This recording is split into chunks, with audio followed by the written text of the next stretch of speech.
El día de hoy vamos a hablar sobre los flagelados intestinales.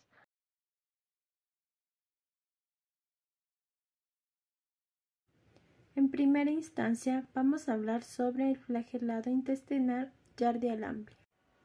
La Giardia fue el primer protozoo parásito observado en 1681 por Antonio van Leeuwenhoek, el inventor del microscopio. Su importancia médica se demostró 178 años después, cuando se detectó el parásito en un niño, en la materia fecal de un niño con síntomas. Morfología. Trofozoito. Tiene una forma piriforme, es decir, forma de pera, y simétrico bilateralmente. Su tamaño varía de 10 a 20 micras de largo y de 5 a 15 micras de ancho. Tiene dos núcleos grandes con cariosomas centrales, 4 pares de flagelos, que serían 8 en total, que esto permite moverse. Además, un disco ventral en forma de ventosa, utilizado para adherirse a la mucosa del intestino delgado. El movimiento es ondulatorio debido a los flagelos. Cuenta con un oxistilo, que este es un bastón rígido y central que recorre longitudinalmente el trofozoito. Además cuenta de cuerpos parabasales, que estos son estructuras en forma de coma que atraviesan el trofozoito, como podemos ver en la imagen. Tienen núcleos que poseen nucleolos centrales y están conectados entre sí por rizoplastos, que estos son dos órganos puntiformes llamados blefaroplastos. Tienen un disco ventral, como ya lo mencioné anteriormente. Quiste. Tiene una forma ovalada o elíptica. Su tamaño varía entre los 8 a 14 micras de largo y de 7 a 10 micras de ancho. Su estructura tiene una pared gruesa y resistente que le permite vivir en ambientes hostiles, como la coloración o cambios de temperatura. Además, contiene 4 núcleos maduros en quistes infectantes. Tiene cuerpos parabasales y anoxemas visibles bajo el microscopio.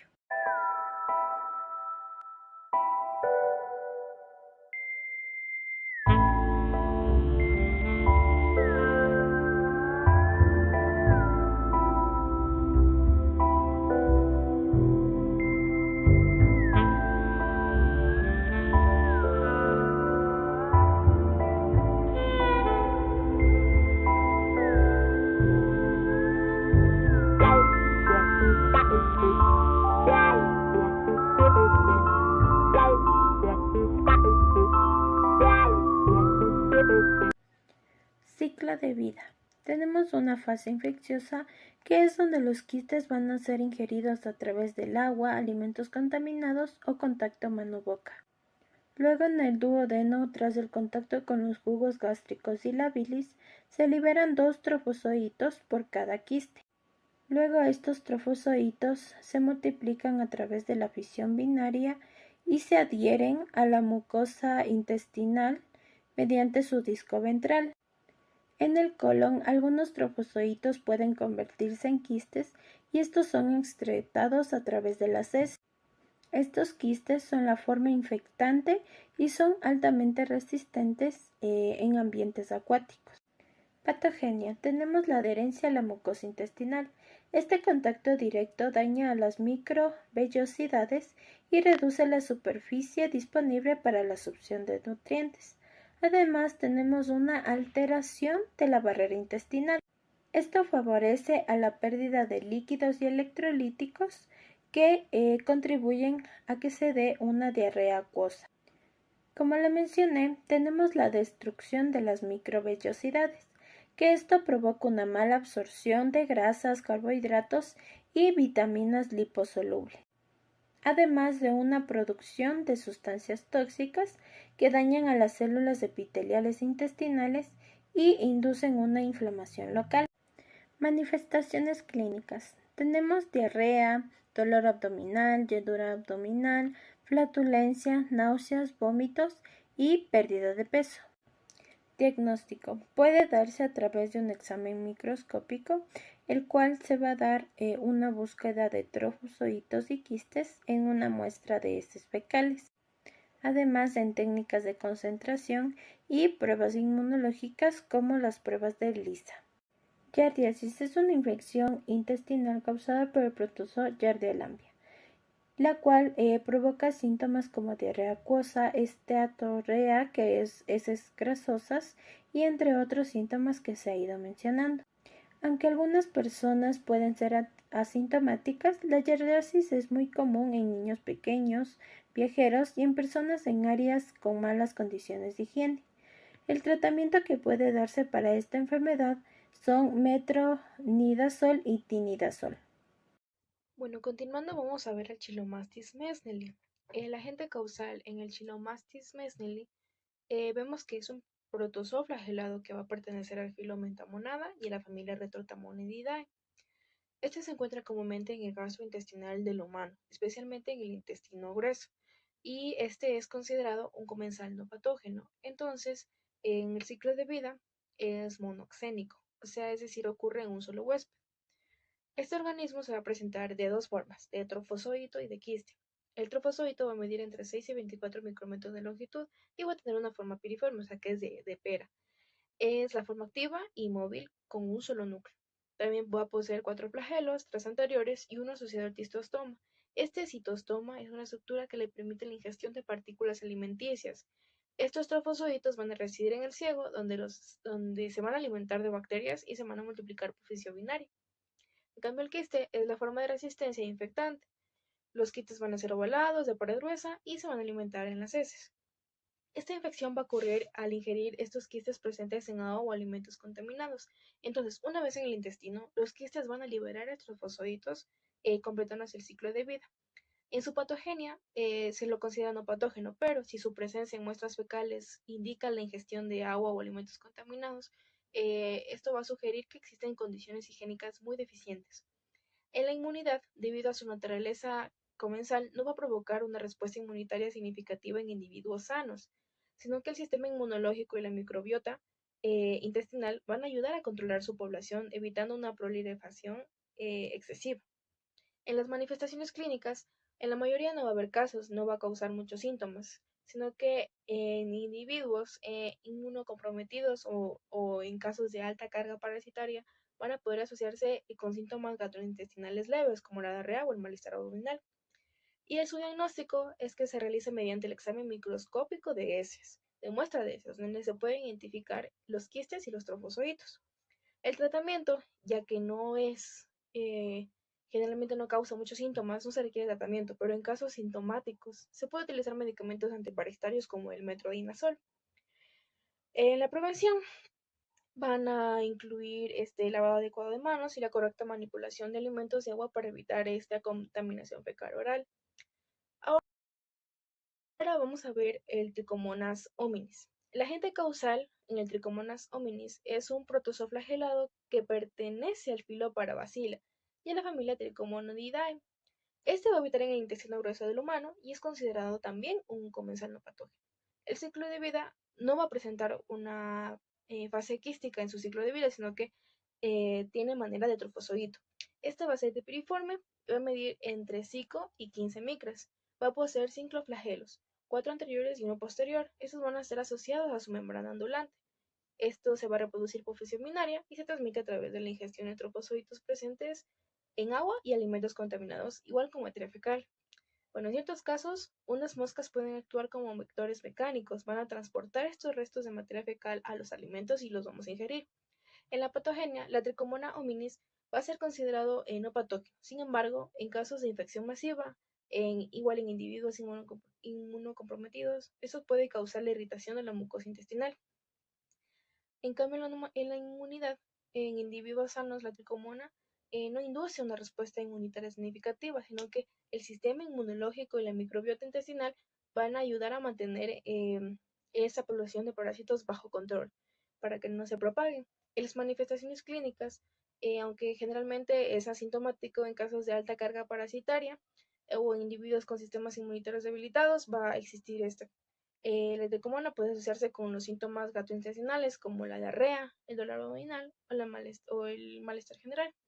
En el diagnóstico igual es mediante un examen de heces, y aquí se van a identificar solo los trofozoitos ya que no va a existir una fase quística. En el tratamiento, ya que no causa síntomas, no se requiere tratamiento, pero igual, si hay en casos sintomáticos, se puede utilizar medicamentos antiparasitarios, igual como el metronidazol.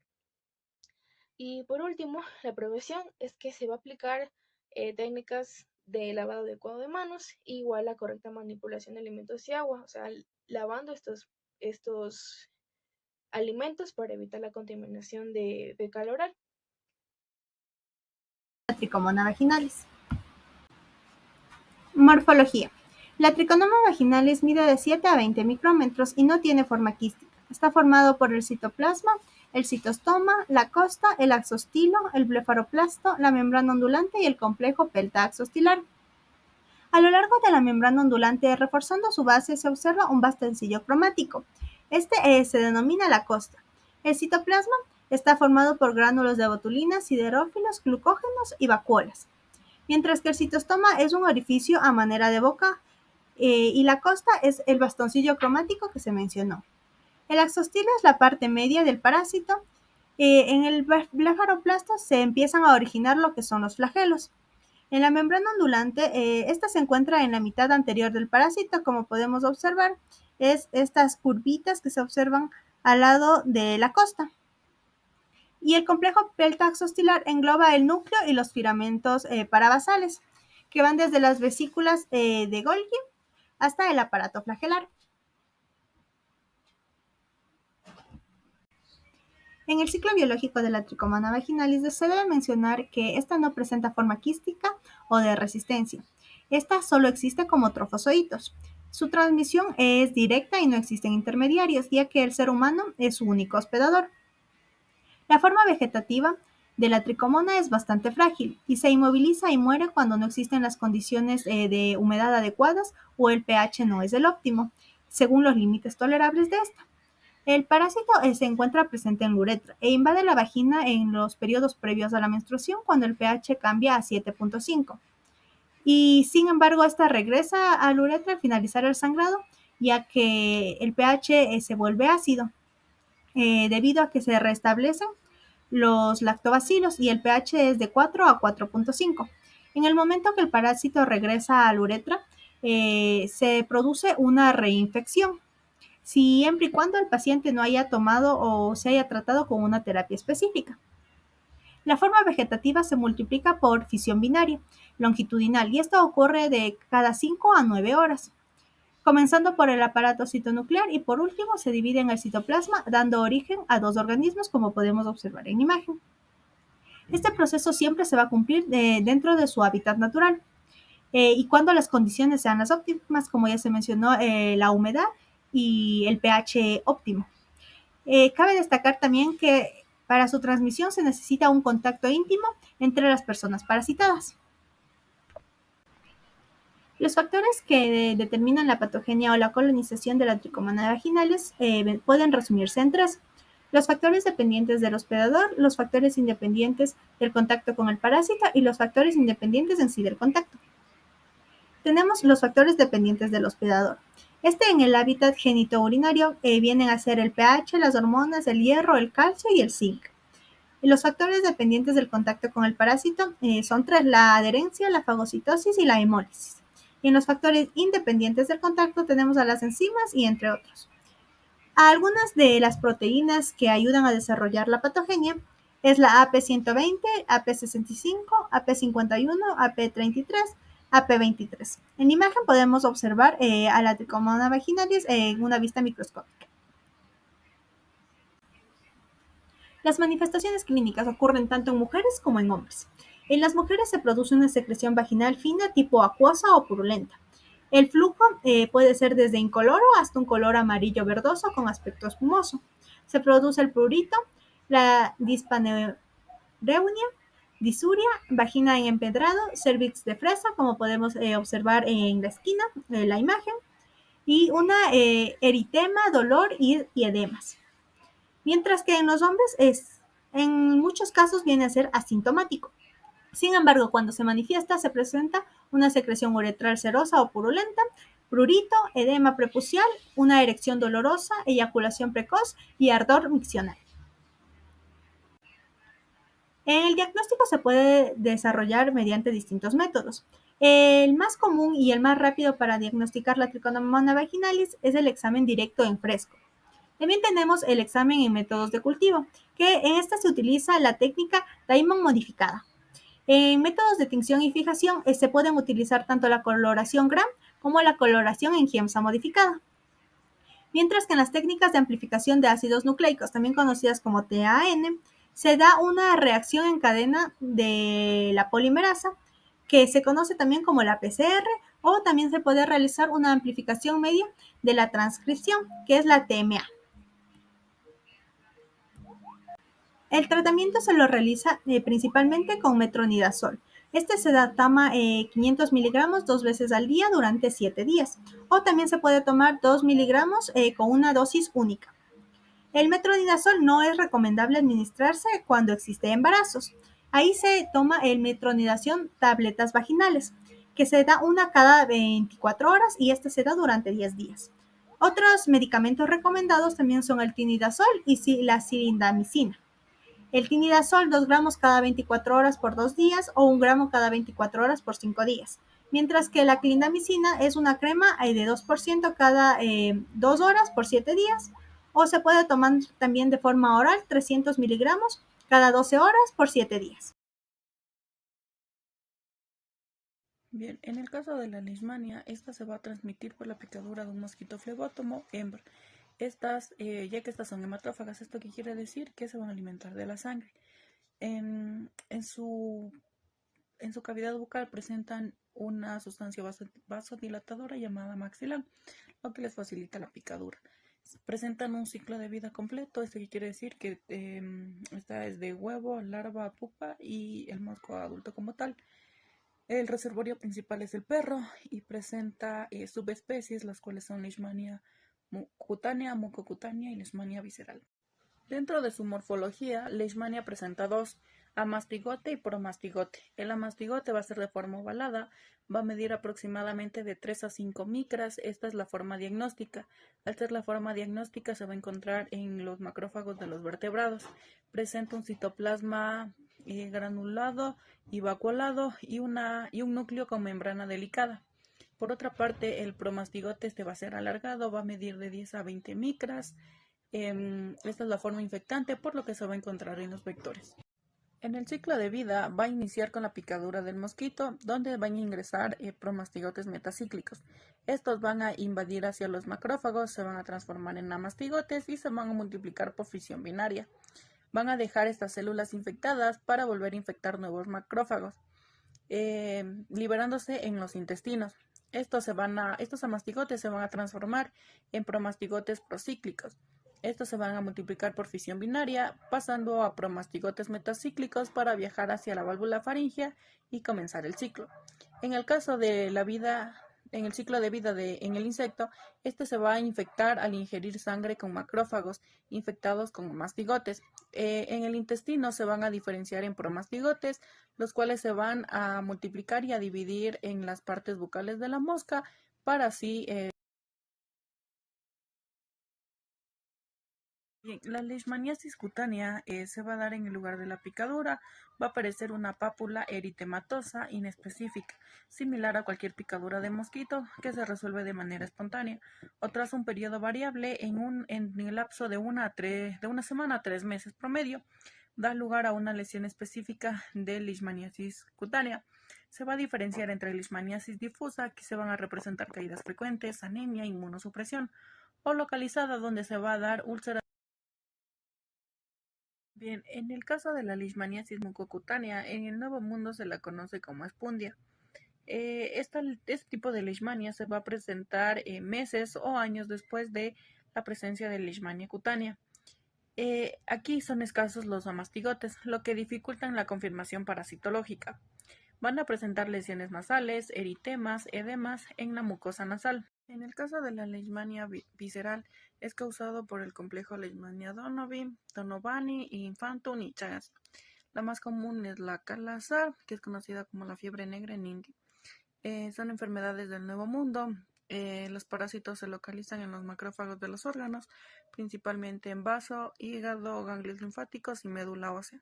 Su periodo de incubación va a ser de 3 a 9 meses. Van a presentar reacción inflamatoria, fiebre, esplenomegalia, hepatomegalia leve, alteración de los mecanismos de coagulación y, en casos severos, la muerte. Del diagnóstico se van a realizar distintas pruebas como biopsias de lesiones y de los ganglios linfáticos. Se van a visualizar amastigotes en una tinción de Giemsa, prueba de ELISA e inmunofluorescencia directa. En la leishmaniasis cutánea y mucocutánea, los niveles de anticuerpos son bajos. Dentro del tratamiento se dará paromomicina y estivogluconato sódico.